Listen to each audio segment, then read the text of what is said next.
Hey guys, so welcome back to Easy Camp Meals with Melissa.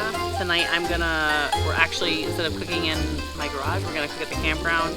So I'm trying to whip together a pizza. So I'm cooking up some bacon. I'm gonna top it with some bacon, some cheese. So I wanna get the bacon done first, and then I will show you how I work up our pizza dough.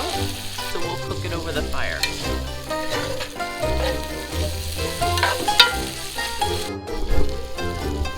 Okay, so I'm going to tell you how I kind of put together my pizza dough. I've got some flour. I've got a little bit of self-rising, rapid rising yeast. I've got a little olive oil, and then we have some warm water. So we're going to start out with 2.5 cups of flour.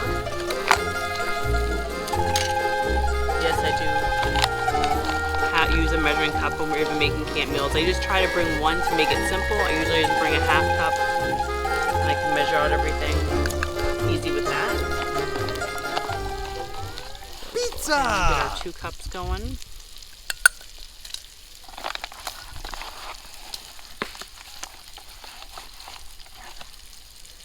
Now if you want this dough, you could actually go ahead and just make it early, make it before coming out to camp.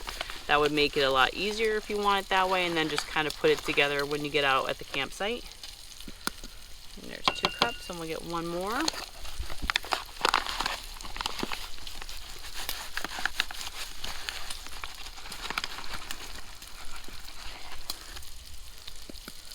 There we go, 2.5 cups. Tap my thing there. Gonna move this out of the way. Try to keep some of this kind of neat. Gonna open up my yeast.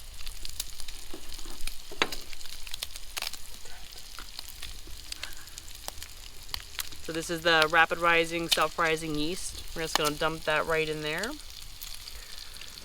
Then I'm gonna go ahead, I need 2 tablespoons of olive oil.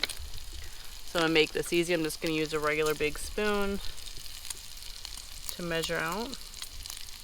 There's 1. And there's 2. And then I need to go ahead and get 1 cup of some warm water. So I went ahead and I just took my kettle, boiled up some water, and we just need 1 cup. So we're gonna do 2 of these, because this is a half cup measuring cup. And my bacon over there is still sizzling away, so you want to get that nice and golden. Just going to use a fork, and we're going to kind of mix this all together.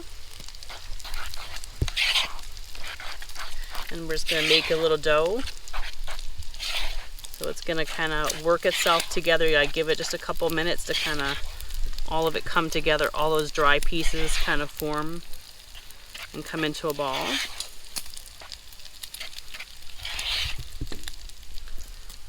Okay, that's coming together good. So then what I usually end up doing is I've always got parchment paper. I'm going to set that aside. And then the parchment paper is just going to make it a lot easier that we don't kind of, especially if you're on, I have a little plastic, one of those nice cheapy cutting boards you can get at Walmart's. But I still like to put some parchment paper on there so nothing sticks. Nothing gets on there, especially if you're out there at the campground. I'm not going to say where this cutting board came from, but I'm sure she knows if she's watching where it came from. So I'm going to go ahead, I'm just going to use my hands now just to kind of try to form all this together. Bring it together like a ball. Now if your dough is not coming together exactly like it kneading into a nice ball, then you can go ahead, you can add just a little more oil or a little more water to your dough.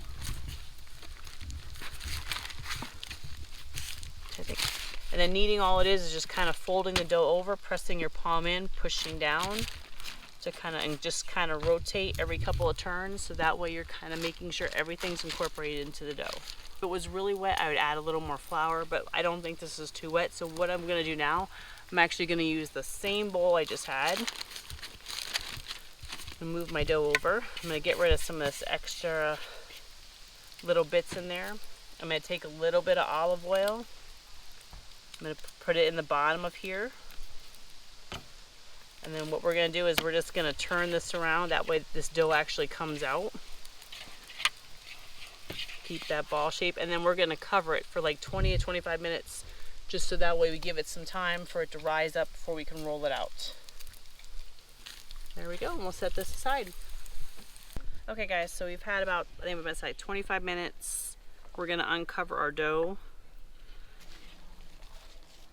Put this out. I put some more parchment paper down with some flour on there. We're actually gonna, this actually will make 2 pizza crusts. So I'm gonna cut this in half. So I'll stick part back in my thing. Let's put a little more flour onto my little surface area here. A little flour on the top.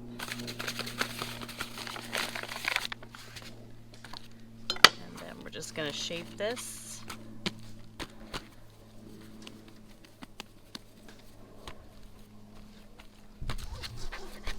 Now I'm just going to use my hands to kind of circle it out into a dough shape. You can take a pot, if you want to bring a rolling pin, there are small rolling pins. You can take a bottle, wine bottle, anything you've got if you want to use that to help you to roll it out. I'm just going to use my hands because that's easier. You could even use my pizza bottle. I pop the tap there, so we'll have pizza sauce everywhere. Most of it out, and then I realized I brought our larger Dutch oven, which is about a 12-inch.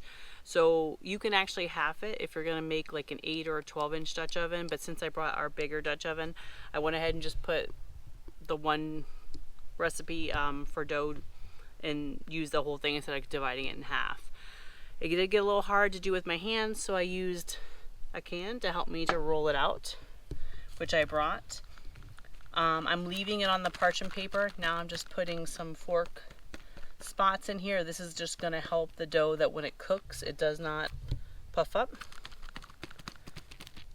There we go. And we're gonna leave it right here on the parchment paper because this we're gonna pick it up and we're just gonna set it right into our Dutch oven. I'm making this super simple tonight because it's been raining off and on, so we're just gonna top it with some pizza sauce. I'm gonna put some mozzarella cheese on there, some Italian cheese, and some crumbled bacon.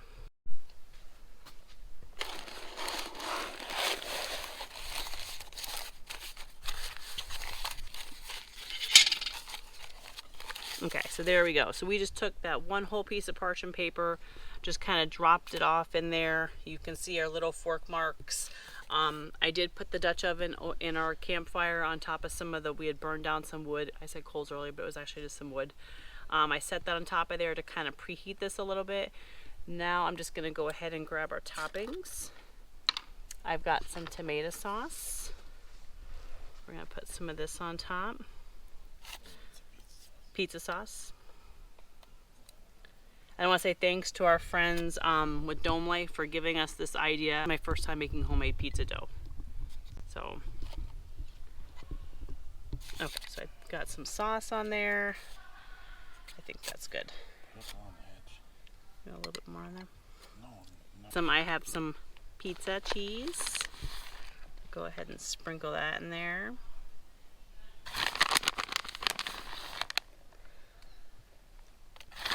I'll end up using the whole bag. We'll just make it super cheesy, which I'm sure everybody's okay with. And having that parchment paper is going to make it super easy to get this out. There we go. And then I've got some bacon here, so we're going to spread some of that bacon on top. Now you can make this with anything. I just made it super simple because we've been having lots of rain, and I wanted to hopefully get this pizza done before the next rain that came through. But you could put anything on here, whatever you think of. So we'll go ahead, we've got bacon, never too much bacon. I did make sure I took a lot of and got a lot of the grease off because I just didn't want it to make it oily because you have it sitting literally into a pan. And then the last thing we're gonna do is if we haven't had enough cheese, we're gonna add a little more. I've got some little fresh little mozzarella balls. We're gonna add some of those. And then I'm gonna go get our fire ready. So we've got to get our charcoals or our wooden pieces, wooden little burnt down that we're going to use to put on the bottom, and I'll show you how you put on the bottom and then on the top. So there we have it. Pizza. We're going to go ahead and we're going to put our top on there, and then we'll bring it over to the fire. Okay, let's go ahead and get this in. Little wood baguettes out. We're going to put some of those on the top. Hey guys, so our pizza's done. Cook it for like 20 minutes. I'm gonna say a lot less time. Actually, we took ours out after probably about 11 or 12 minutes. Our bottom is a little bit crispier and a little, just make sure that you kind of every 5 minutes, lesson learned, just kind of pop off the top, take a look at it, look at the sides, and just kind of gauge by that on how your sides are looking and how they're browning up to how long you need to cook it. But you know, it actually came out pretty good. Just a little less time next time. Look at that cheesy goodness. There you go. So thanks guys for watching. So from my camp kitchen to yours.